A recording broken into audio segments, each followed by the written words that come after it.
하나님의 말씀 마가복음 11장 12절에서 14절 그리고 마가복음 11장 20절에서 24절까지 우리 두 군데 같이 좀 봅니다. 마가복음 11장 12절에서 14절 같이 합독하십니다. 시작. 이튿날 그들이 베다니에서 나왔을 때에 예수께서 시장하신지라 멀리서 잎사귀 있는 한 무화과 나무를 보시고 혹 그 나무에 무엇이 있을까 하여 가셨더니 가서 보신즉 잎사귀 외에 아무것도 없더라. 이는 무화과의 때가 아님이라. 예수께서 나무에게 말씀하여 이르시되 이제부터 영원토록 사람이 내게서 열매를 따먹지 못하리라 하시니 제자들이 이를 듣더라. 20절부터 24절 시작. 그들이 아침에 지나갈 때에 무화과 나무가 뿌리채 마른 것을 보고 베드로가 생각이 나서 여짜오되 라삐여 보소서 저주하신 무화과 나무가 말랐나이다.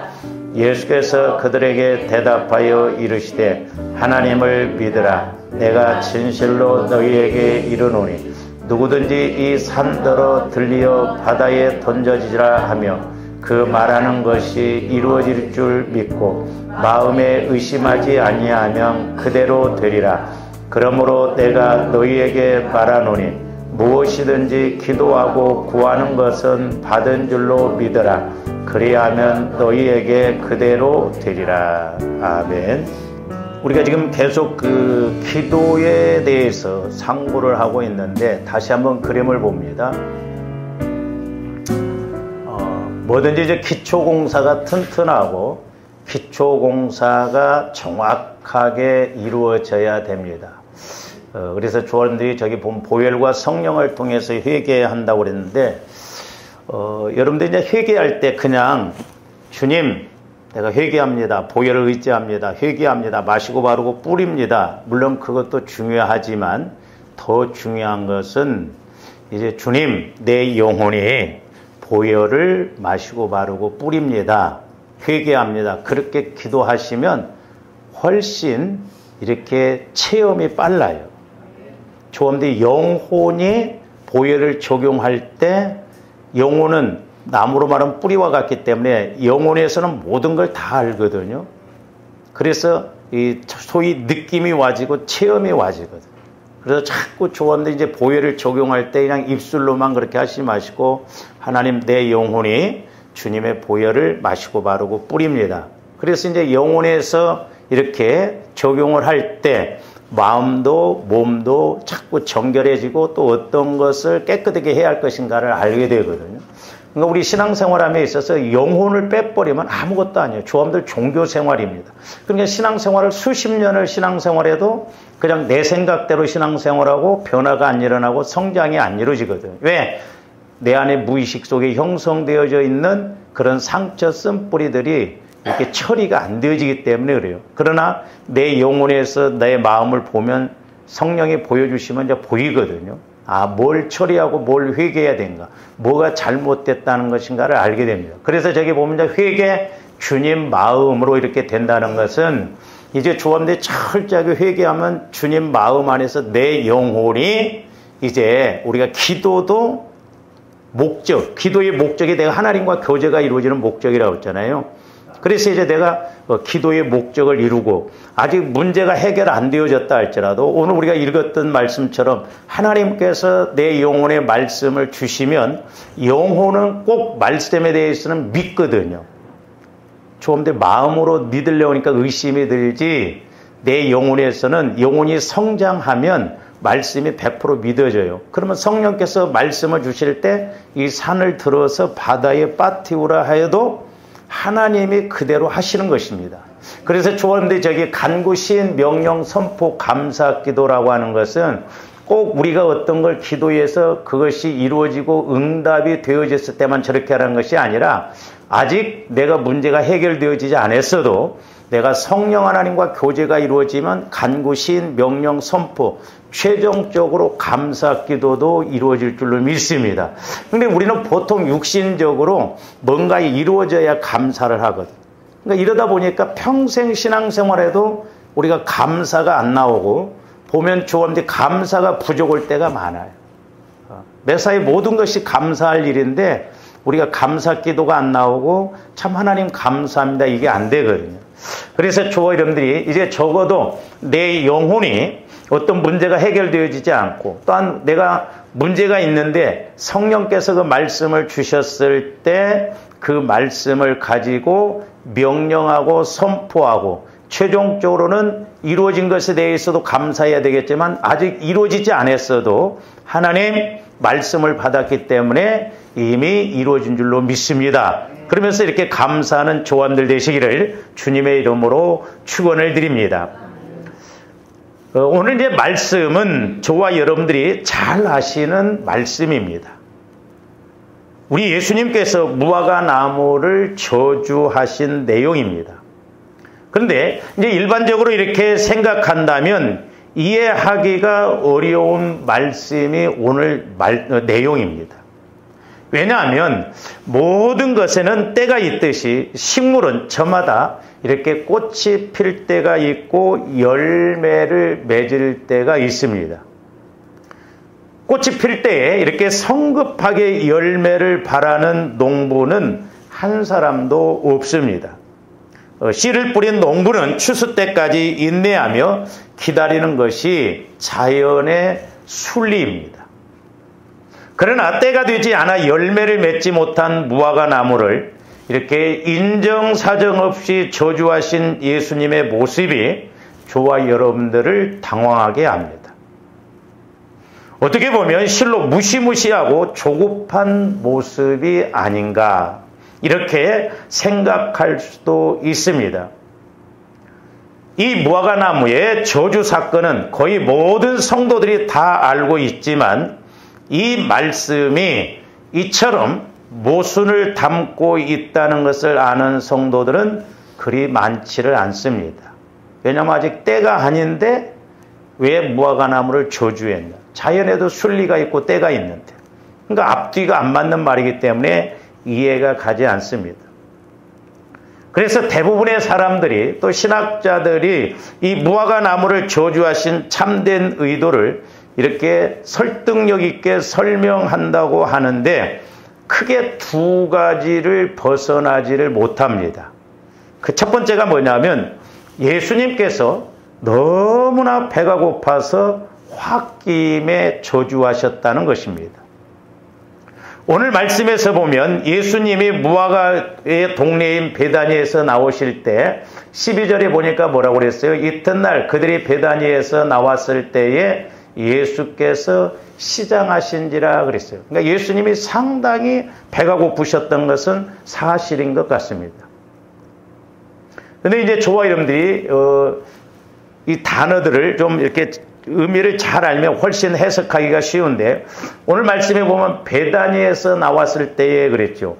이 베단이라는 단어는 히브리어로 물론 신약 성경은 헬라어로 기록이 되어 있습니다만은 히브리어로는 두 단어가 합쳐진 단어인데 하나는 뭐냐면 베이트, 집을 뜻하는 베이트라는 단어와 무화과를 뜻하는 테나가 합쳐진 단어로 이렇게 베이트 테나가 우리말로 베다니 이렇게 해석되었습니다. 그러니까 뭔 말이냐면 저 베다니라고 하는 말은 무화과 동네다 그 말이에요. 뭐 우리나라도 저 굴에 가면 산수유 마을 그렇게 한 것처럼 이렇게 무화과 동네라는 의미인데 그리고 또 하나 좀 의미가 있는 것은 뭐냐면 마가복음 11장 1절 한번 보세요. 그들이 예루살렘에 가까이 와서 감난산 벳바게와 베다니에 이르렀을 때에 그렇죠? 저기 보면 벳바게가 나오고 베다니가 나오는데 저 벳바게라는 단어도 히브리어로 집을 뜻하는 베이트와 무화과의 첫 열매를 뜻하는 파게가 합쳐진 베이트 파게라는 뜻으로 이렇게 우리말로는 벳바게라고 말하고 있습니다. 저 단어가 해석이 되어져야 오늘 말씀이 정확하게 이해가 되는 것입니다. 그러니까 벳바게라고 하는 말도 무화과 동네라는 뜻이고 또한 배단이라고 하는 뜻도 무화과 동네라는 뜻이에요.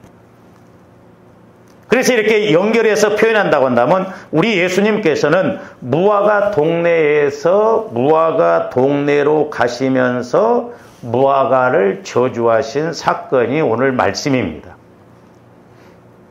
어쨌든 배가 고프면 순간 이렇게 이성을 잃는 사람이 가끔 있기는 합니다. 막 배가 고프면 성질 내는 사람들이 있죠. 네? 배가 고프면 막 못 참고. 근데 특히 체지방이 부족한 사람들이 그렇답니다. 배고픈 걸 못 참는데요.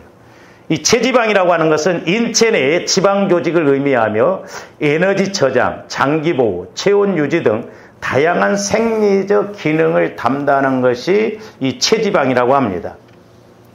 그래서 특히 이렇게 체지방이 부족한 사람들이 식당에서 이렇게 음식을 주문하고 음식이 조금이라도 늦게 나오면 성질 내면서 자리를 박차고 나가버린 사람들도 어쩌다 있어요. 그렇죠? 못 기다려요.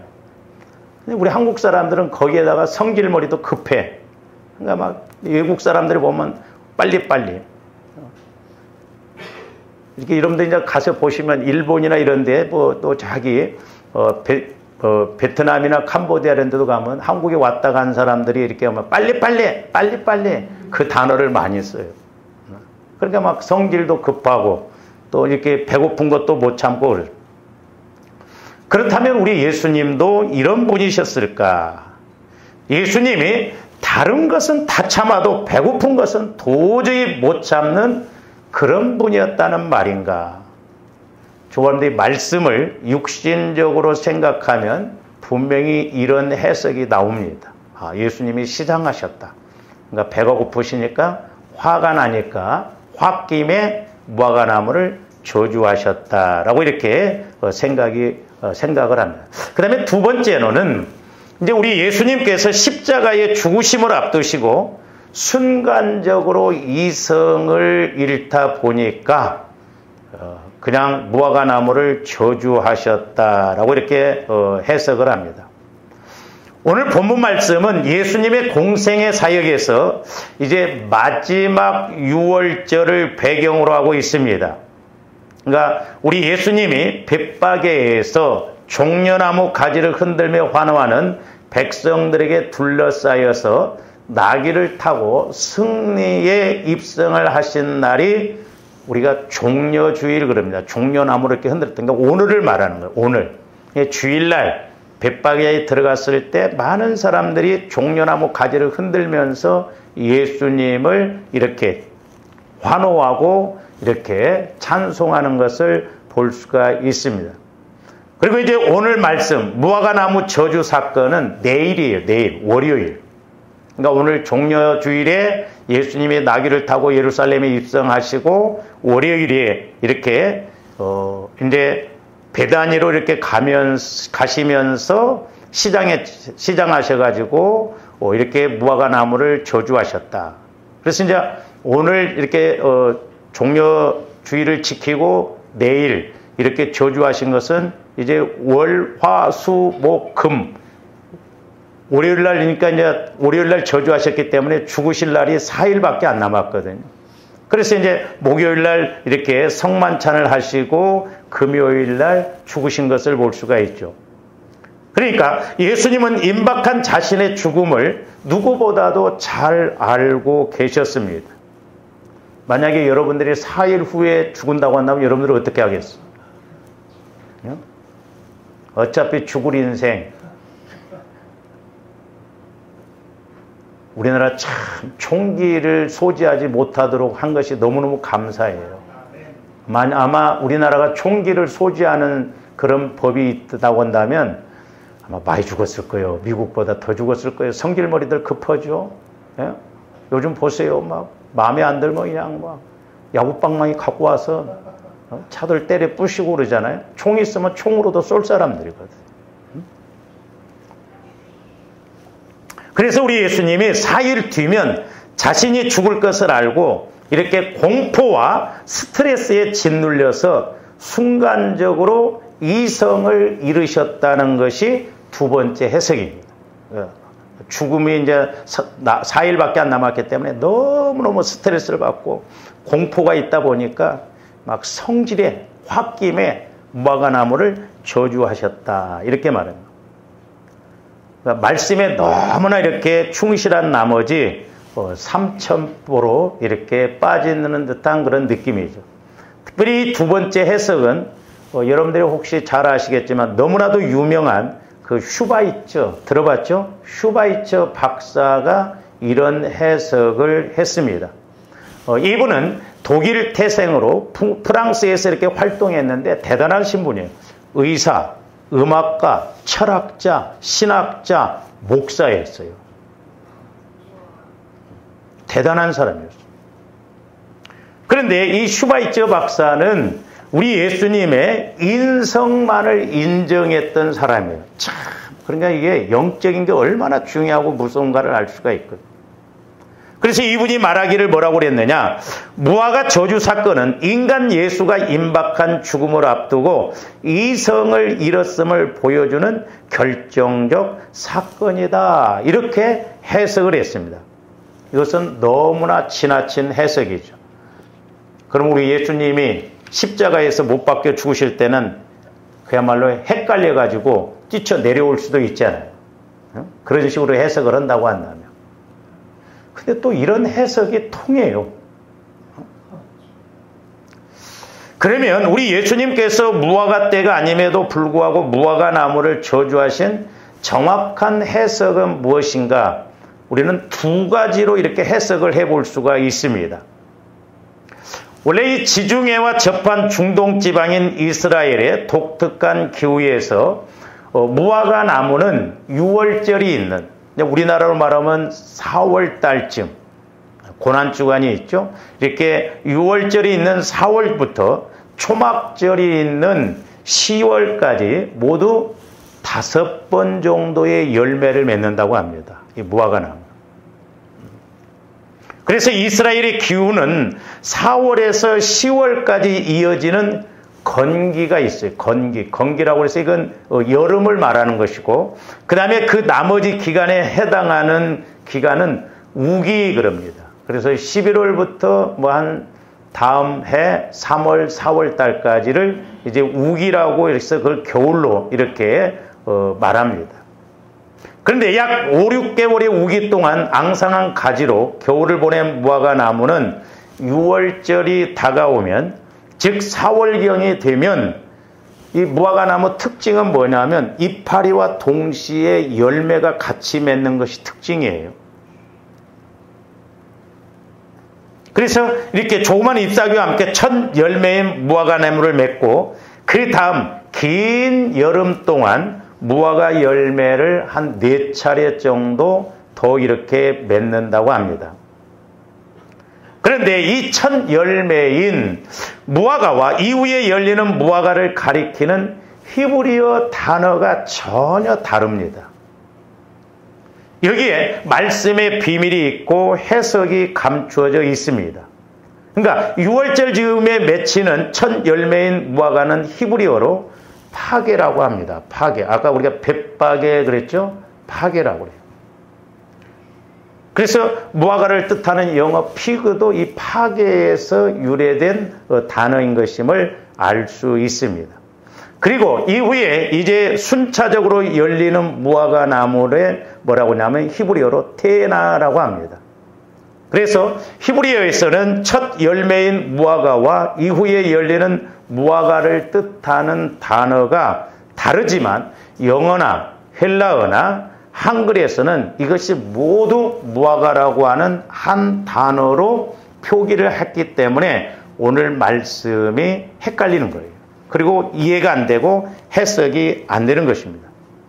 그래서 이 두 종류의 무화과를 구별하지 않고 말씀을 읽으면 전혀 엉뚱한 해석을 하게 된다 이 말이죠. 그래서 여러분들이 오늘 이제 12절, 13절 한번 말씀을 보세요. 이튿날 그들이 베다니에서 나왔을 때 예수께서 시장하신지라 멀리서 잎사귀 있는 한 무화과 나무를 보시고 혹 그 나무에 무엇이 있을까 했죠. 왜 열매가 있을까? 여기서 무엇이라고 하는 것은 첫 열매를 말하는 파괴를 말하는 거예요. 파괴.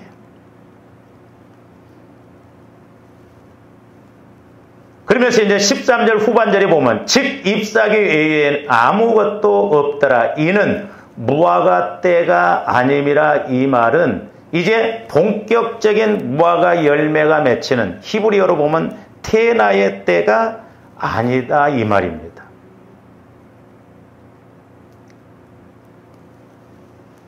그래서 예수님께서는 유월절 즈음에 잎사귀와 동시에 맺혀야 하는 첫 번째 열매 파괴를 맺지 못하고 잎만 무성한 무화과 나무를 보시고 예수님은 저주하셨던 것입니다. 그러니까 첫 번째 열매를 맺혀야 되는데 이 무화과 나무가 첫 번째 열매를 맺지를 못했어요. 파괴. 그리고 이제 이 파괴의 열매가 맺지 못하고 잎만 무성하면 나중에 이 나무는 두 번째, 세 번째, 네 번째 이렇게 테나의 열매를 맺지 못하거든요. 그래서 우리 속담에도 뭐라고 그랬어요? 될성 싶은 나무는 떡잎 때부터 알아본다고 그러잖아요. 이 신앙생활도 무섭습니다. 그래서 저와 여러분들이 기초적인 걸, 핵심을 잘 알아서 가야 되는데, 저도 해보면 그렇고 여러분들도 그렇고 자칫 잘못하면 안 되는 것은 끝까지 안 될 수가 있거든요. 그래서 우리가 이 영적인 코스를 정확하게 알아야 된다. 왜? 마귀가 가만히 두지를 않기 때문에 그렇죠. 그래서 저와 여러분들이 이 영적인 기본적인 걸 알고 성령 하나님을 통해서 내 영혼이 말씀을 받고 죽는 그날까지 계속 성장하고 깨닫고 열매 맺고 그렇게 가야 될 줄로 믿습니다. 이게 안 되면 자칫 종교 생활이에요. 나름대로 열심히 합니다. 그러다 안 되면 실족하고 넘어지고 그러거든요.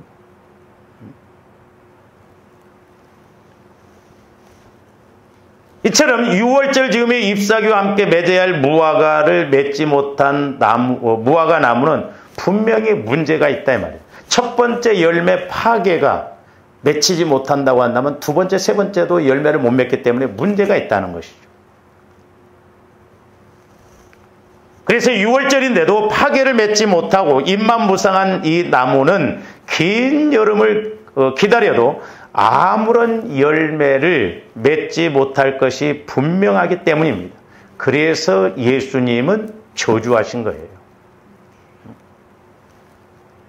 우리가 다른 성경에서도 보면 무화과 열매를 맺히도록 3년을 기다려도 열매가 안 맺혀 찍어버리라고 그러잖아요. 그러니까 과언지기가 1년만 더 기다려보자고 그러잖아요. 제가 옛날에 이런 말씀들을 이렇게 깨달으면서 조합대 3년이 몇 번 지나갔어요. 내가 신앙생활한 지 30년 됐다고 한다면 3년짜리가 무려 10번을 지금 지나갔다는 이야기예요. 근데 변화도 없다, 깨달음도 없다, 어떤 열매도 없다. 이거 심각한 거거든. 그래서 사도 바울도 성화구원을 이루감에 있어서 빌립보서 2장 12절에 보면 너희가 나 있을 때는 없어 두렵고 떨림으로 구원을 이루어 나가는 거예요. 왜? 열매 맺지 못하고 그랬을 때 그 결과 사도 바울은 3층쯤까지 갔다 왔기 때문에 천년왕국의 첫째 부활에 들어가지 못하면 어떻다는 것을 확실하게 봤기 때문에 그럴 거예요. 이렇게 열매 맺지 못한 무화과 나무는 예수님이 제자들에게 분명 무엇인가를 가르치고자 시청과 교육의 하나로 선택하신 것입니다. 그것이 뭐냐? 저는 두 가지로 봅니다. 첫째는 잎만 무성한 열매를 맺지 못하는 예루살렘의 영적 상태를 상징적으로 지금 보여주는 것이에요. 배가 고파서 죽음을 앞두고 스트레스를 받아서 성질나서 무화과를 저주하신 것이 아니라 하나님을 믿는다고 하는데 예루살렘이 유대인들이 열매를 맺지 못하고 형식적으로 제사는 지내고 하나님을 막 섬긴다고 하는데 열매가 없다 이 말이에요. 잎만 무성해요. 그러니까 하나님은 우리 예수님은 제자들에게 시청과 교제로서 이 무화과 나무를 저주하시는 것을 볼 수가 있는데 조화님들이 열매 없는 신앙생활을 한다고 한다면 조화님들이 지금은 별 차이가 안 나요. 몰라요. 뭐 니나 내나 별 차이 없다는데 심판 때는 무섭게 심판하십니다. 저는 목회자이지만 이 목회자들에 대한 메시지도 제가 이렇게 바꾸는데 두려워요. 무섭게, 우리 특히 목회자들에게는 더 무섭게 책망 기도가 나옵니다. 그래서 우리 예수님께서도 누가복음 19장 41절에서 44절에서도 뭐라고 했느냐? 가까이 오사 성을 보시고 우시며, 지금 예루살렘 성을 보시고 이르시되 너도 오늘 평화에 관한 일을 알았더라면 좋을 뻔하였거니와 지금 내 눈에 숨겨졌도다. 저와 여러분들이 속사람인 영혼을 통해서 영적 실체를 분명히 보고 내 영적 상태, 내 영적 상황도 볼 줄 알아야 될 줄 믿습니다. 육신의 눈으로는 내가 이렇게 열심히 했는데, 내가 이렇게 충성했는데, 직분 따라 했는데, 우리 오해하면 안 돼요. 옛날에 우리 교회에 천호동에 있는 큰 교회에서 신앙생활하는 젊은 집사가 저한테 왔습니다. 우리 집사님을 통해서 저한테 기도를 받으러 왔는데 성가대도 하고 그런데, 근데 성령께서 뭐라고 하냐면, 나는 네가 주일날 와서 나를 위해서 찬양하고 가고 그러는데 나는 네가 앉았다간 흔적도 나는 찾아볼 수가 없다고 그러더라. 이게 뭔 말이에요? 젊은 집사가 결혼을 했는데 낙태를 시켜버리고 자기 마음대로 신앙생활을 한 거예요. 그러니까 이런 죄의 문제가 해결이 안 되어지는 거예요. 그러니까 현산적으로는 뭐 왔다 갔다 하고 예배드리고 기도하고 찬송한다고 하는데 우리 하나님은 도무지 내가 너희를 모른다고 그랬잖아요. 우리가 심각하게 신앙생활, 내가 여러분들한테 겁주려고 하는 게 아니에요. 그러니까 성령 하나님을 통해서 여러분들의 속사람이 영적 세계를 보고 나도 보고 이걸 알면 열심히 하란 말 안 해도 열심을 낼 수밖에 없어요. 모르니까 그런다 이 말이죠. 우리 한국교회 전반적인 것이 영적인 걸 몰라요. 영안이 열려지고 귀가 열려졌어. 내 영적 실체를 알아야 되거든. 그러니까 모르니까 나름대로 열심히 한다고 하니까 그것이 좀 또 생각하기를 그럽니다. 내가 뭐 1등은 못 가도 천국에 가서 2등, 3등. 아니에요. 천국은 1, 2, 3등으로 그렇게 가는 게 아니에요. 알곡이냐 쭉정이냐 둘 중에 하나니까요.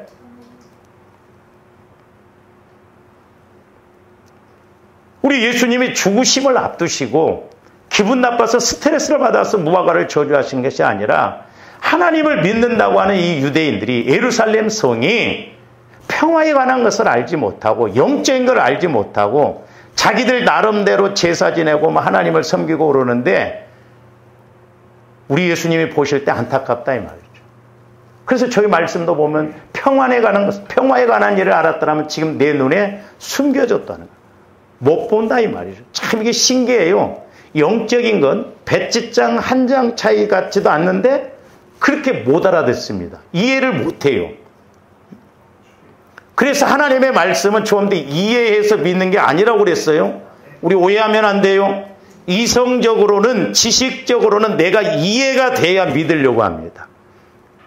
하나님의 말씀은 이해가 돼서 믿는 게 아니에요. 내 영혼에서는 하나님의 말씀은 무조건 믿어요. 성령을 통해서 말씀을 받으면. 그래서 믿고 알아가지는 거예요. 그러니까 믿고 알아가는 것이지 알고 믿는 게 아니에요.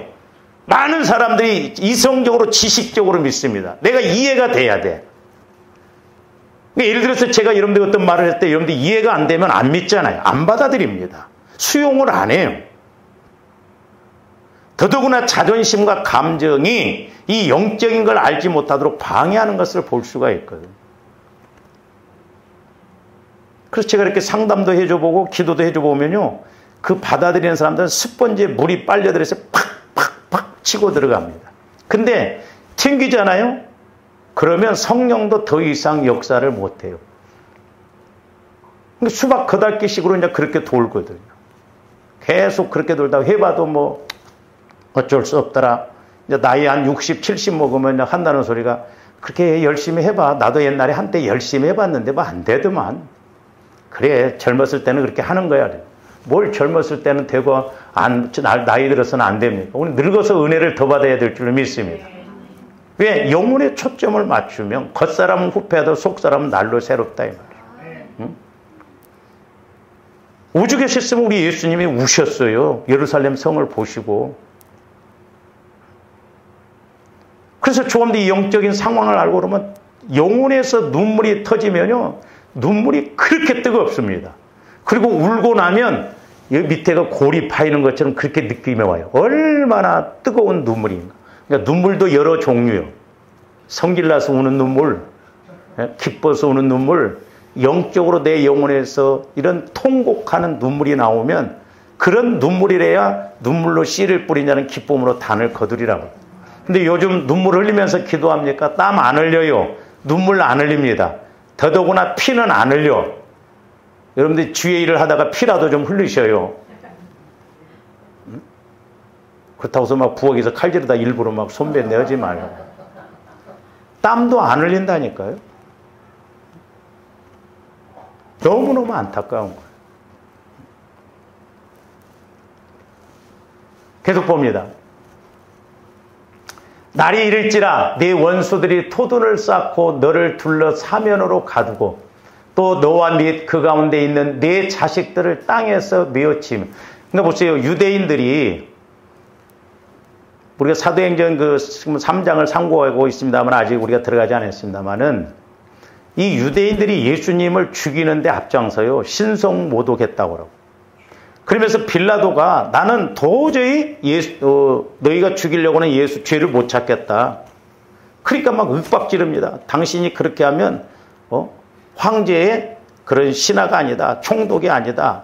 그러니까 눈치 보고 이제 빌라도가 물론 예수님을 내어줍니다마는 그러면서 얼마나 겁없는 소리를 하냐면 예수를 죽인 죄값을 우리와 우리 자손에게 돌리라고 합니다. AD 70년 로마 장군에 의해서 예루살렘이 초토화가 됐어요. 그때 얼마나 많은 사람이 죽었으면 동네에 사람의 피가 도랑물처럼 흘렀다고요. 그리고 이스라엘이 뿔뿔이 흩어져 버렸어요. 보세요. 우리가 구약에서도 보면 시므온과 레위가 그 세겜 사람들을 다 죽였잖아요. 근데 다행히 레위 족속들은, 레위 지파는 모세가 시내산에 가서 십계명을 받아왔을 때 밑에서 아론과 함께 사람들이 막 우상을 섬기잖아요. 금신상을. 그랬을 때 이 레위 지파가 나와서 모세가 명령했을 때 레위 지파는 자식이 됐든 형제가 됐든 다 죽였어요. 그러니까 모세가 뭐냐면 여호와께 헌신했다고. 이게 첫 번째 헌신. 이게 이루어져야 돼요. 조함들이 죽어져야 돼요. 내 마음이 죽어져야 됩니다. 내 자아가, 내 이성이 철저하게 죽어져야 돼요.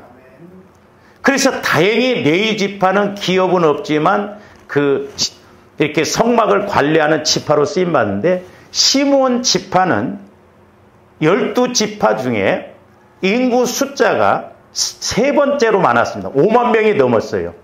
근데 나중에 가나안 땅에 들어가서는 이 시므온 지파들은 분배를 못 받았어요. 유다 지파에서 얹혀 살아요.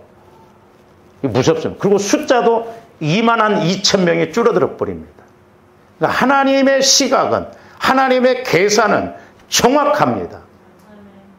그래서 저와 여러분들이 영적인 걸 알고 너를 위해서, 나를 위해서 방주를 짓는 거예요. 너를 위해서 방주를 치라. 누구를 위해서가 아니에요. 여러분들이 열심을 내고 여러분들이 막 기도하고 헌신하는 것 우리 교회를 위해서, 목회자인 저를 위해서 합니까? 아니에요. 여러분들을 위해서 하는 거예요. 여러분들을 위해서.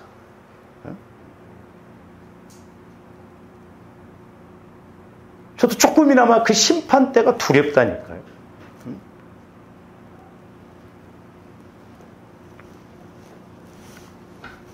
그러면서 또 너와 및 그 가운데에 있는 네 자식들을 땅에 메어치며 돌 하나도 돌 위에 남기지 아니하리니 이는 네가 보살핌을 받는, 저기서 보살핌을 받는다라는 건 심판의 날을 알지 못한다.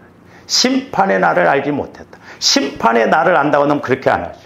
그래서 조원들이 영안이 열려지고 귀가 열려져서 분명히 심판의 때도 알고 이런 하나님이 나를 때로 간섭하신다는, 이렇게 갈 때 하나님이 어떻게 하실까, 그것도 알고 가는 조화연들 되시기를 주님의 이름으로 축원을 드립니다.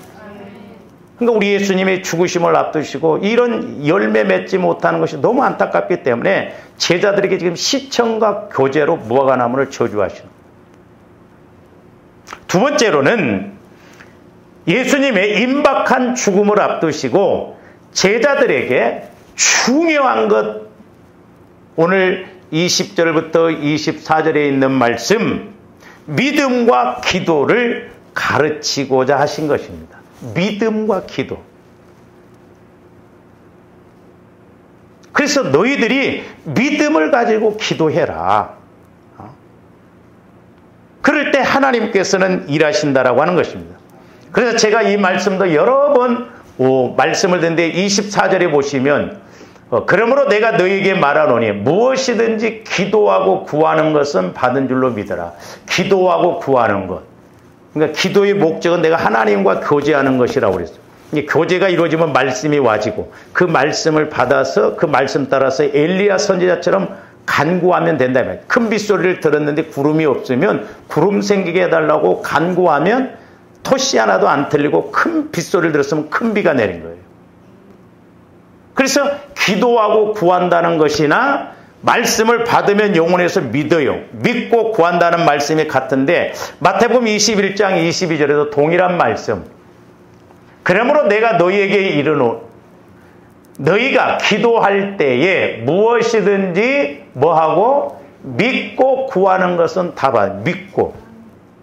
내가 교제해서 성령 하나님과 교제가 이루어져서 말씀이 왔어요. 이 산을 들어서 바다에 빠뜨리라. 저에게 명령이 왔어. 그럼 우리가 믿고 그대로 하면 전지전능하신 하나님이 역사하신다는 거예요. 할렐루야. 조가림들 이런 기도의 특권을 가져야 될 줄로 믿습니다. 그래서 저도 이런 기도를 하는 사람이 제일 무서워요. 다른 사람들은 안 무서워요. 돈 많고 이런 거 안 무섭습니다. 왜?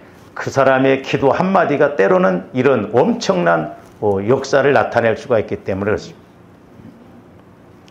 그래서 기도에서 말씀 받고 믿음으로 구하면 응답 주신다는 것입니다. 그래서 저와 여러분들이 어떤 문제가 해결되어지기 전에 내가 하나님과의 교제가 이루어지면 하나님이 더 잘하시잖아요. 내 형편도 잘하시고 돈 없는 것도 하시고 어려운 것도 다 하시고 더 잘하시고. 그런데 왜 하나님 왜 응답을 안 해주시고 축복 안 해주세요? 이렇게 하면 하나님도 어떻게 보면 할 말이 없으시죠. 왜? 내 입장에서만 생각하니까 그렇다. 그래서 저와 여러분들이 말씀 받고 간구하고 말씀 받고 시인하고 말씀 받고 명령하고 말씀 받고 선포하면 하나님께서 어떤 일이라도 하신다는 것입니다. 할렐루야. 그래서 요한복음 15장 7절에서 뭐라고 말씀하셨느냐. 요한복음 15장 7절 안 나왔습니까? 시간이 지났으므로 다음에 오라고 기도하십니다. 사랑의 아버지 하나님, 감사를 드립니다. 우리가 이제 예수님을 믿되 전지전능하신 예수님을 믿는데 우리의 삶은 우리 예수님이 보시기에 너무나 괴리가 깊음을 보게 됩니다. 성령 하나님, 이제 우리들도 속사람이 영혼을 통해서 예수님이 하신 말씀이 그대로 믿어지고 그대로 깨달아질 수 있도록, 그래서 말씀 그대로 누릴 수 있도록 역사하여 주시옵소서. 우리에게도 믿음과 기도를 통하여 많은 열매가 맺혀지게 하여 주시고 우리가 이 땅에서 뿐만 아니라 영혼의 때에도 잘했다 칭찬 들을 수 있는 저희들 되게 하여 주시옵소서. 감사와 영광을 돌리오며 축복하옵고 예수님 이름으로 기도하옵나이다. 아멘.